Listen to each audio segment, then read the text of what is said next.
aparent definitiv, visul meu cu mări și pară, fără niciun motiv, și tot nu te uit. Ochii am închis de asemenea, aparent definitiv, ca să-mi apari în vene, fără niciun motiv, și tot nu te uit.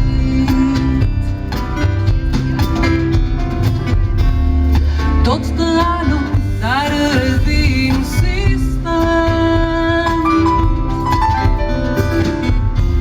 Mirosul tău a rămas în gânduri, persistent.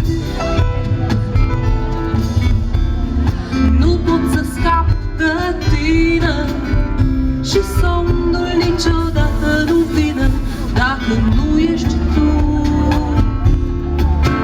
Dacă nu ești tu.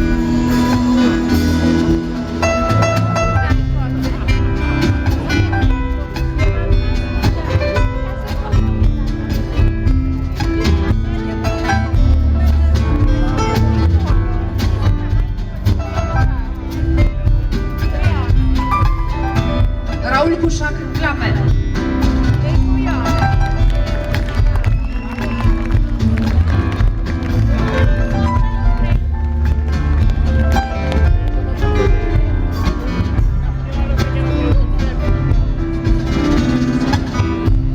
Am închis într-o cutie, aparent definitiv, o fotografie făcută fără niciun motiv.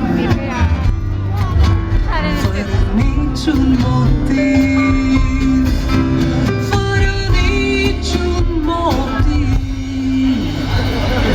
Fără niciun motiv.